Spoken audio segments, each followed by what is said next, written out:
Üdvözlök mindenkit, a mai videó témája. Narcisztikusok áldozatai, van felelősségük.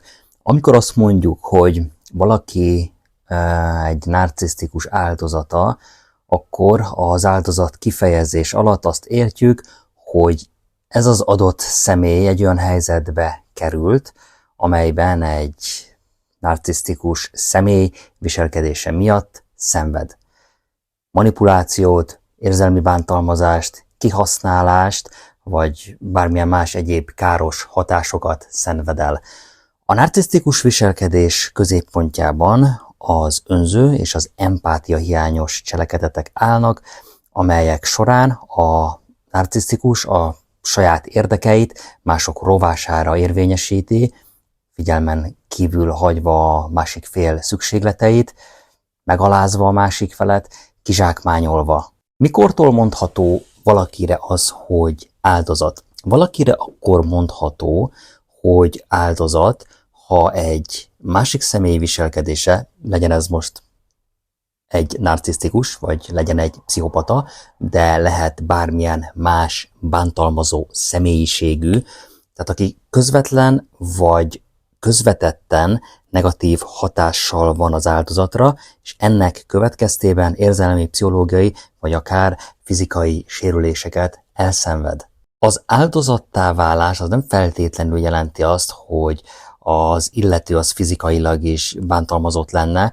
Sokan csak ezt gondolják, bántalmazásnak a fizikai abúzus történik, de ez nagyon téves. Az érzelmi és a pszichológiai bántalmazás az szintén rendkívül komoly károkat okoz az a személy mentális állapotában, tehát nem csak azt mondhatjuk bántalmazásnak, amikor valakit jól elvernek. De fontos megérteni azt is, hogy nem csak a narcisztikusoknak vannak áldozataik. Minden olyan helyzetben, ahol egy adott személy, legyen az egy narcisztikus, legyen az egy pszichopata, vagy bárki más, hatalmi pozícióban van, vagy manipulatív és kizsákmányoló módon viselkedik, akkor igen, mások áldozattá válhatnak. Nézzünk erre példát. Ott vannak a pszichopaták, tehát pszichopátiás viselkedés. A pszichopaták azok tudatosan, szándékosan manipulálják, kihasználják az áldozataikat, és megfigyelhető náluk, hogy ők gyakran élvezetet találva mások szenvedésében. Az ilyen személyek áldozatai nagyon súlyos érzelmi és pszichológiai sérüléseket szenvednek el, de pszichopatánál, szociopátiánál nagyon gyakori a fizikai abúzus is. Nézzük meg a bántalmazó kapcsolatokat. Az érzelmi és a fizikai bántalmazás párkapcsolatokban nagyon gyakori sajnos, ahol a bántalmazó fél a szándékosan kontrollálja, megfélemlíti, kihasználja a partnerét, vagy akár testileg is bántalmazza, és ez természetesen nagyon komoly lelki és testi sérüléseket okozhat az áldozatnak. És ez nem csak a narcisztikusokra jellemző, tehát ezzel azt akarom mondani, hogy nagyon sok bántalmazó van, és ezt a sok bántalmazót egyszerűen nem köthetjük automatikusan az összeset a narcisztikus személyiségzavarhoz. Amit még meg kell itt említeni, a munkahelyi zaklatás, tehát munkai környezetben a zaklatás, vagy éppen a hatalommal való visszaélés is áldozattá teheti a munkavállalókat.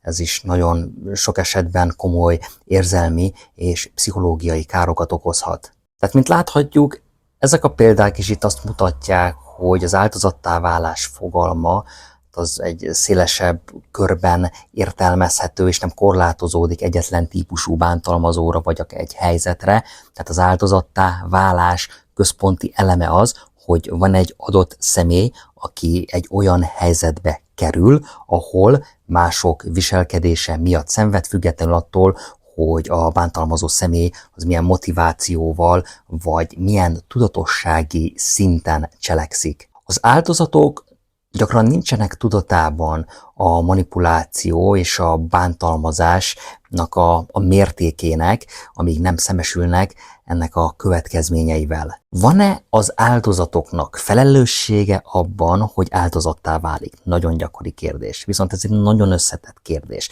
Az áldozatok azok általában azt lehet mondani, hogy nem felelősek azért, hogy áldozattá válnak, mivel vegyünk itt például most egy narcisztikus vagy egy pszichopatát, tehát ezek a narcisztikus vagy pszichopata viselkedések, mint tudjuk, a manipulációra és a kizsákmányolásra épülnek, és az áldozatok azok gyakran nincsenek tisztában a narcisztikus vagy a pszichopata valódi szándékaival, és sokszor azért kerülnek ebbe a helyzetbe, mert a narcisztikus vagy a pszichopata az valamilyen módon elnyerte a bizalmukat, olyan különféle manipulációs technikákat alkalmazott, amelyek miatt az áldozat az nem látta át a helyzetet. Tehát itt nem mindenki, nem minden embernek van magasfokú tudása a mentális betegségekről, mentális zavarokról.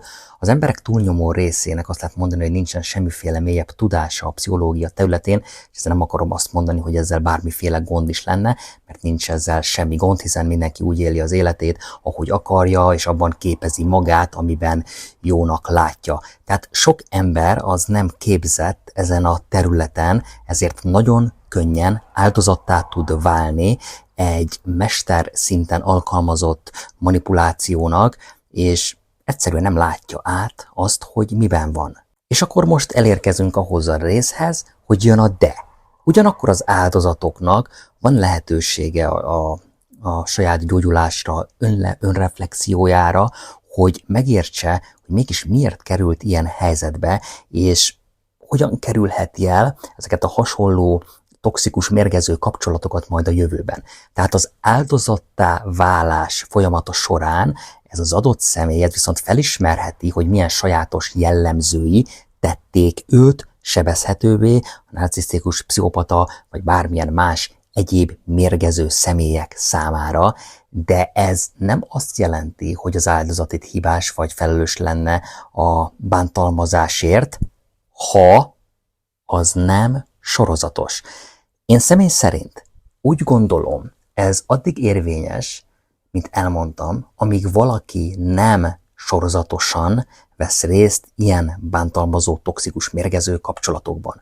Ugyanis, ha valaki folyamatosan már az x-edik, tehát a nagyon sokadik toxikus kapcsolata ilyen, és ő mindig áldozat szerepben van, szerintem ez így nincs rendjén. Tehát ott már megvan a felelőssége. Mint felnőtt, felelősségteljes embernek át kellene tudnia látnia, hogyha mindig mérgező embereket találok vonzónak, akkor hát lehet, hogy abban nekem is van valami szerepem, és el kellett volna már régen mennem egy szakemberhez, hogy felderítsem, mi áll az mögött, hogy én állandóan mérgező, toxikus embereket vonzok be az életembe. Tehát itt már igen, felelőssége van abban, ismétlem, hogy folyamatosan áldozattá válik. Tehát itt a folyamatosan van a hangsúly. Az, hogy valakinek az életében volt egy-kettő mérgező kapcsolata, oké, ebbe bárki belefuthat.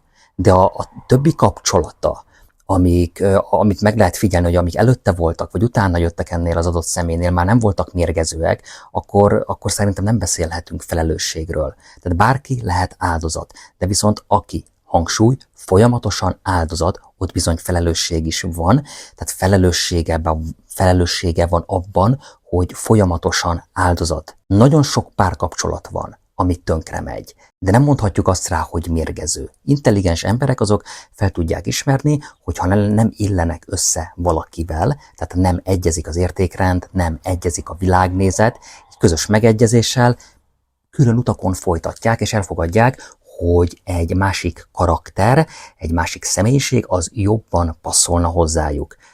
Ez egyszerűen az érettség. Felelősség is, hogy ezt be tudjuk látni, de hát ettől felnőtt egy felnőtt. Tehát nem minden tönkrement kapcsolat törvényszerűen mérgező. És akkor itt jön a következő kérdés, hogy nagyon gyakran ilyenkor meg szoktak kérdezni, igen, de többnyire a narcisztikus abúzus az nem tudatos, ugye?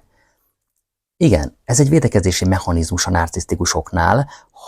Ha már tudatos abúzusról beszélünk, akkor sokkal inkább a pszichopatát kell itt megemlíteni. Tehát valóban a narcisztikus abúzus az igen, az gyakran nem tudatos, és inkább tehát ez egy védekezési mechanizmus, amelyet a narcisztikus a saját érzelmi sérülékenységeinek, vagy inkább a belső konfliktusainak a kezelésére alakított ki. Tehát a narcisztikus személyiségzavarral küzdő emberek azok sokszor nincsenek teljes mértékben tisztában azzal, hogy a viselkedésükkel valójában milyen hatalmas károkat, pusztítást okoznak, mivel a cselekedeteik mögött rejlő motivációk azok a mélyebb belső szorongásukból és a bizonytalanságaikból fakadnak. A narcisztikusnak a tudatosságáról annyit, hogy itt nincsen egységes vélemény. Tehát ez olyan is. Tehát igen, vannak a narcisztikusnak tudatosan alkalmazott manipulációs technikái,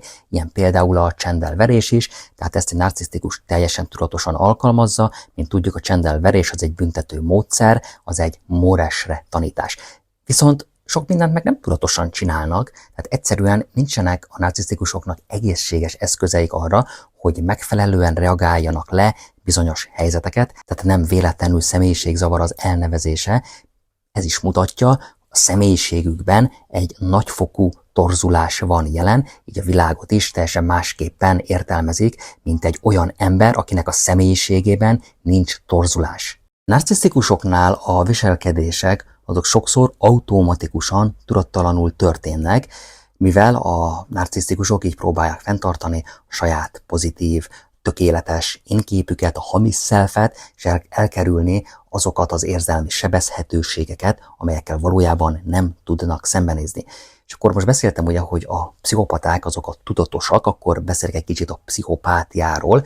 Tehát a pszichopatáknak a viselkedése, a narcisztikusok viselkedésével szemben az már sokkal inkább tudatos és szándékos. Tehát a pszichopaták azok gyakran szándékosan, tudatosan manipulálnak és bántalmaznak másokat anélkül, hogy ők tulajdonképpen bármiféle bűntudatot éreznének az áldozataikkal szemben. Mik a különbségek röviden itt a narcisztikusok és a pszichopaták között? Mindenképpen motiváció, tehát hogy a narcisztikus viselkedésnek a motivációja mi? Hát ez sokszor a narcisztikusnál a belső sebezhetőség és az én képnek a védelme, míg a pszichopátiás viselkedés mögött ott a szándékos kizsákmányolás és a kontrollvágy áll. Igen, sokan mondják, hogy hát a narcisztikus is kontrollmániás, valóban, de a motiváció az megint más, tehát sok narcisztikus, mint tudjuk, az rendkívül erősen szorong, tele vannak bizonytalansággal belül, tele vannak félelemekkel, és azáltal, hogy kontrollálja a külső környezetét, így enyhíti a belső állandósult szorongását, míg a pszichopata az viszont nem szorong. Tehát bár a narcisztikus abúzus az azt lehet mondani, hogy gyakran nem tudatos, és ez egy védekezési mechanizmus, viszont ez nem jelenti azt, hogy ez ne lenne káros. Egy narcisztikusnak a viselkedése az szinte mindig ártalmas a környezetére, de a tudatosság és a szándékosságnak a mértéke az viszont jelentősen eltér attól, amit egy pszichopata esetében tapasztalhatunk. Tehát a pszichopata abúzus a szándékos, célzott, míg a narcisztikus az a saját belső konfliktusait próbálja kezelni, még ha ez mások kárára is megy. Ennyit erről az áldozati témáról, remélem így érthető volt mindenki számára. Gondoljátok, akkor szívesen veszem a véleményeket, hogy ki mit gondol erről. Köszönöm a figyelmet, ha informatívnak találtad, akkor nyomj egy lájkot, csatornámon pedig nagyon sok videó van, már közel 400, lehet valamelyik kérdésedre megtalálod a választ, nézz szét!